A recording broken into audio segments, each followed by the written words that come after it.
Hello dear students, welcome back to my channel. So आज के इस लेक्चर में हम करने जा रहे हैं अपना क्लास 10 मैथ्स का चैप्टर नंबर 6 का एनसीईआरटी एक्सरसाइज 6.1 को सॉल्व। प्रीवियस लेक्चर में हमने किया था ट्राइंगल्स का इंट्रोडक्शन और समझा था हमने सिमिलर ट्राइंगल्स के कॉन्सेप्ट को।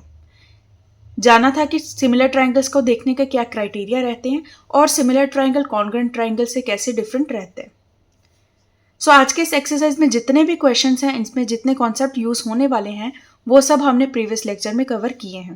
तो अगर आपने वो प्रीवियस लेक्चर नहीं देखा तो जाकर देख लीजिए, ताकि आज के ये जितने भी क्वेश्चंस हैं आपको वो अच्छे से समझ आ जाए। तो प्रीवियस लेक्चर का लिंक ऊपर आई बटन पे भी दिया गया है और डिस्क्रिप्शन बॉक्स में प्लेलिस्ट का लिंक भी दिया है, वहां से जाकर आप वीडियोस को देख सकते हैं। सो हम स्टार्ट करते हैं अपने एक्सरसाइज 6.1 के फर्स्ट क्वेश्चन से। So first question is fill in the blanks using the correct word given in the bracket. हमें कुछ ब्लैंक्स दिए गए हैं और हमें ब्रैकेट में ऑप्शंस दिए गए हैं, हमने बताना है कि कौन सा करेक्ट है और वो हमने फिल करना है। So first is all circles are dash congruent और सिमिलर। अब हमें अगर बोला ऑल सर्कल्स की बात, तो सर्कल की तो शेप फिक्स रहती है, सर्कल तो सर्कल ही रहेगा। तो इसका मतलब जितने भी सर्कल्स हैं वो सर्कल सारे क्या हैं, सिमिलर हैं। कॉन्ग्रुएंट क्यों नहीं हो सकते? क्योंकि सर्कल का साइज जो है वो वेरी कर सकता है, किसी का रेडियस कम हो सकता है, किसी का ज़्यादा हो सकता है। लेकिन क्योंकि अगर हमने सर्कल की बात की है तो हमारे पास सर्कल का एक फिक्स शेप रहता है, इसलिए हम बोलेंगे कि जितने भी सर्कल्स हैं वो हमारे क्या हैं, सिमिलर हैं। Okay. Second is all squares are similar और कॉन्ग्रुएंट। जितने भी स्क्वायर्स हैं वो भी क्या हैं, सिमिलर हैं कि कॉन्ग्रुएंट हैं? सिमिलर हैं, क्योंकि अगर स्क्वायर है तो उसका एक फिक्स शेप रहता है, मतलब उसकी चारों साइड्स क्या हैं, सेम होती हैं। लेकिन जितने भी स्क्वायर्स हैं उनका साइज डिफरेंट हो सकता है, इसलिए जितने भी स्क्वायर्स हैं वो क्या हैं, similar.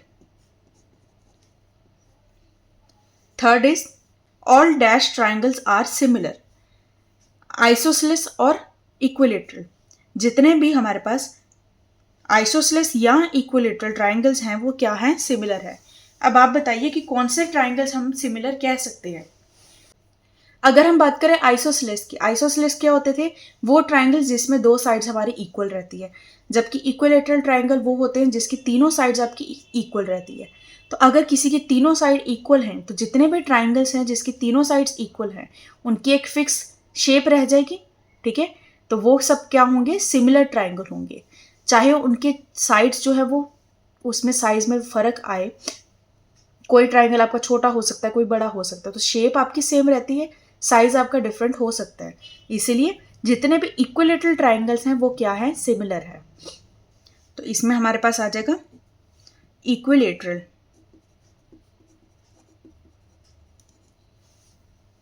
Fourth is two polygons of the same number of sides are similar if number 1 their corresponding angles are dash and their corresponding sides are dash equal और proportional।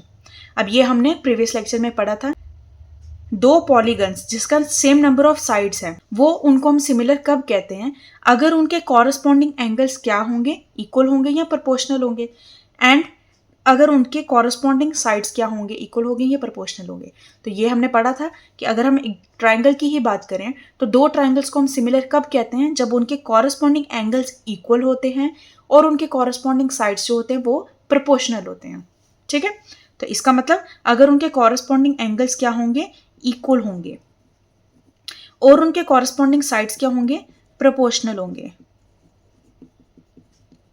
तब हम बोलेंगे कि हमारे जो दोनों फिगर्स हैं, दोनों जो पॉलीगन्स हैं वो हैं सिमिलर, ठीक है। तो आई होप आपको ये फर्स्ट क्वेश्चन समझ आया, बहुत इजी सा था, इसमें बस आपके वो कॉन्सेप्ट यूज होने हैं जो हमने प्रीवियस लेक्चर में पढ़े हैं। Now second question. So second question is give two different examples of pair of similar figures non similar figures. हमें दो दो एग्जांपल्स देनी है, सिमिलर फिगर्स की भी और नॉन सिमिलर फिगर्स की भी। बहुत ईजी क्वेश्चन है। सिमिलर फिगर्स क्या होती हैं, जिनका सेम शेप होता है बट सेम साइज नहीं भी हो सकता। तो मतलब हमें कुछ दो ऐसी एग्जांपल्स बनानी है जिसमें हमारे पास फिगर्स का शेप जो है वो सेम है। तो बना लेते हैं, एक हम ले लेते हैं ये छोटा सा स्क्वायर, एक ले लेते हैं बड़ा स्क्वायर। तो इन दोनों स्क्वायर्स की शेप तो सेम है, साइज डिफरेंट है, तो ये हो गया आपके पास सिमिलर फिगर्स। एक हम ले लेते हैं छोटा ट्रायंगल, एक ले लेते हैं हम बड़ा ट्रायंगल। तो ये एग्जाम्पल होगी आपके पास सिमिलर फिगर्स की, जहाँ पे आपके पास दोनों की शेप तो सेम है, दोनों है तो ट्रायंगल, बट उनका साइज डिफरेंट है। तो ये सिमिलर ट्रायंगल्स, सिमिलर फिगर्स हो गई। नॉन सिमिलर की अगर बात करें तो बहुत ईजी है। उनके नॉन सिमिलर मतलब ना ही उसका सेम शेप होगा, ना ही उसका सेम साइज होगा। एक ले लेते सर्कल, एक ले लेते हैं square.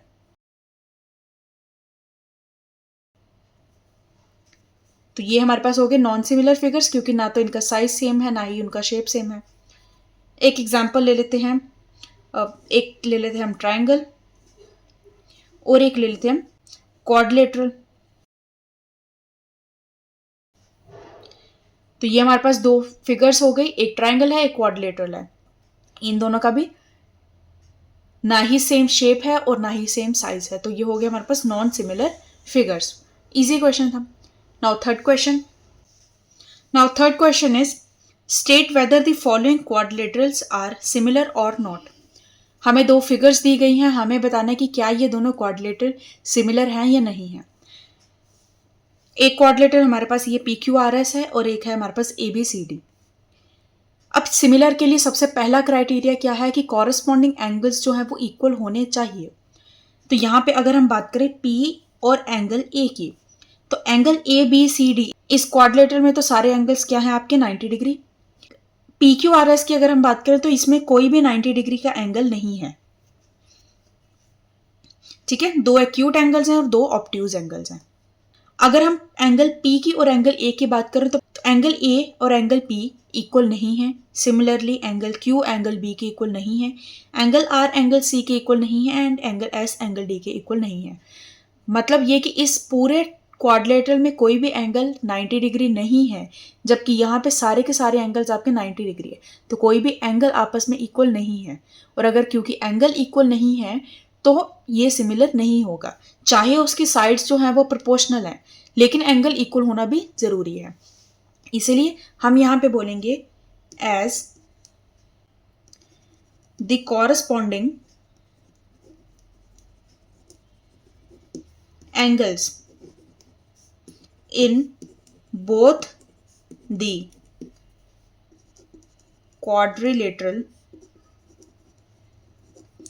are not equal, so